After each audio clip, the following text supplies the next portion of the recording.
Hello students. आज मैं discuss करने जा रहा हूं आपसे यूनिट 7 की last poem where the mind without fear, जो कि रविंद्रनाथ टैगोर जी द्वारा बहुत ही अच्छे ढंग से, प्रभावशाली ढंग से जो है वो ये पोएम लिखी गई है। इस पोएम की समरी डिस्कस करने से पहले मैं कुछ ब्रीफ करना चाहता हूं इस पोएम के बारे में। तो ये पोएम जो है 1910 में ये पब्लिश हुई थी और रविंद्रनाथ टैगोर जी द्वारा इसे लिखा गया था। जो इसका इंग्लिश वर्जन है वो 1912 में पब्लिश की गई थी इंग्लिश वर्जन में।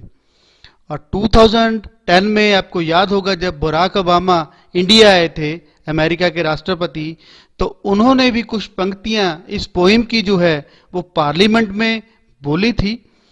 तो ये एक्चुअल में कविता उस समय लिखी गई थी जब हमारा जो भारत था वो गुलाम था, और रविंद्रनाथ टैगोर जी इस पोएम में उस समय की भी जो भारतीयों पे बीती थी या भारतीयों की हालत थे उन पर भी थोड़ी सी रोशनी डालते हैं।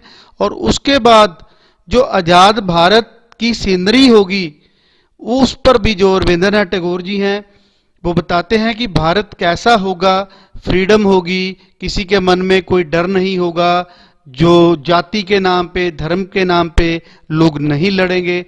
तो वो आज़ाद भारत की जो पिक्चर है वो भी जो है इस पोएम में पेश की गई है रविंद्रनाथ टैगोर जी द्वारा। तो हम शुरू करते हैं। This poem was compose in early 1900s। जैसा कि मैंने पहले ही बोला है कि 1910 में इसे लिखा गया था।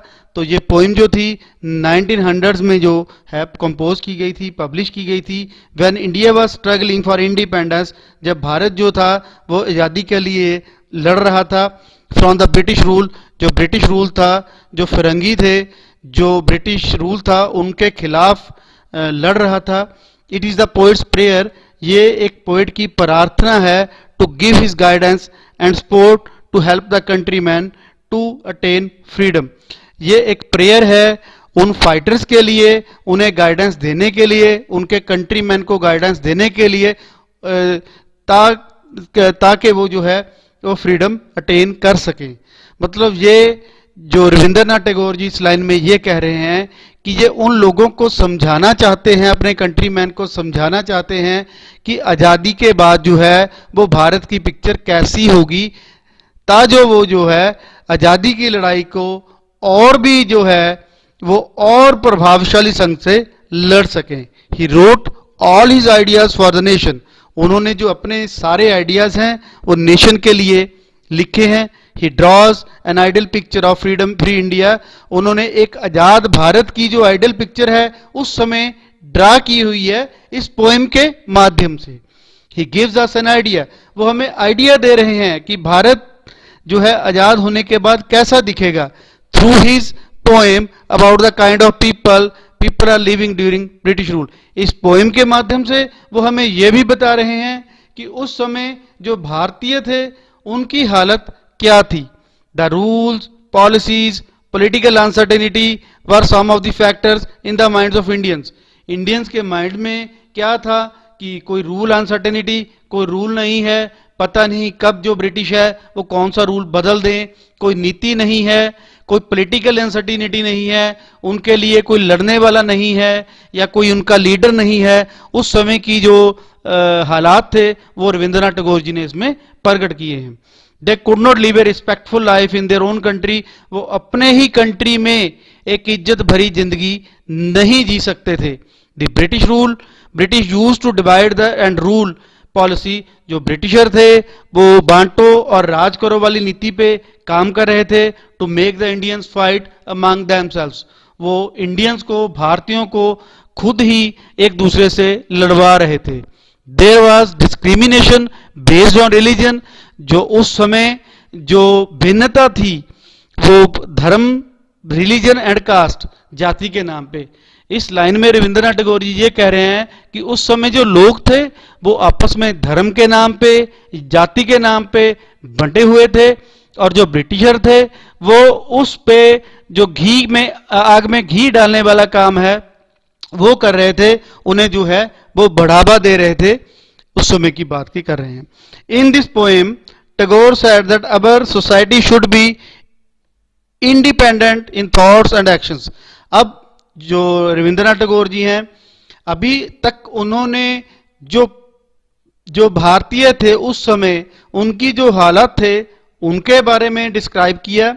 उसके बाद अब अगली नेक्स्ट लाइंस में वो आजाद भारत की जो पिक्चर है वो शो कर रहे हैं कि in this poem Tagore said that our country our society should be independent in thoughts and actions, कि जो हमारी सोसाइटी है, जो हमारे समाज में रहने वाले लोग हैं, वो अपनी मर्जी से आज़ादी से सोच सकें, इंडिपेंडेंट हो सकें, उनको जो है किसी दबाव में आके बोलना ना पड़े।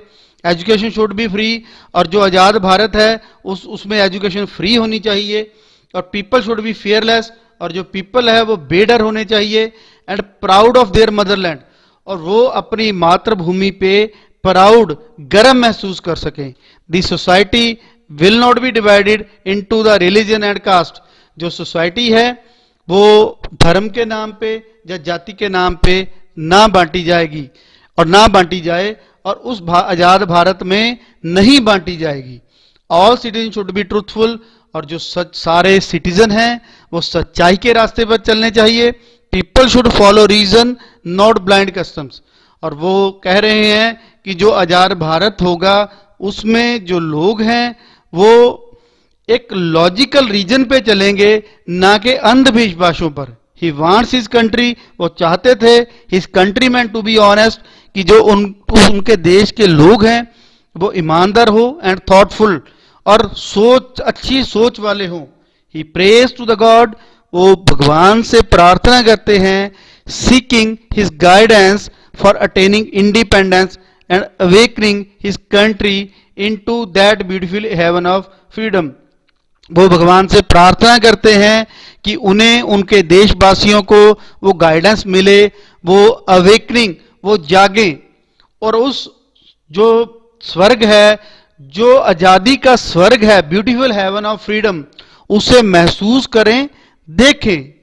They should attain on the road of progress and prosperity, और वो जो है वो प्रगति और खुशहाली के रास्ते पर आगे बढ़ें। So this was the complete message of Tagore in this poem. So ये जो मैसेज है, इस मैसेज के माध्यम से रविंद्रनाथ टैगोर जी ने जो है वो बड़े ही सुंदर शब्दों में उस समय के भारत की भी जो पोजीशन है वो बताई, कि कैसे लोग जो थे वो रिलीजन और कास्ट पे जो थे वो बंटे हुए थे, कैसे जो है ब्रिटिशर थे वो कैसे लोगों को बांटते, डिवाइड एंड रूल की पॉलिसी पे चलते थे और उनकी कोई इज्जत नहीं थी।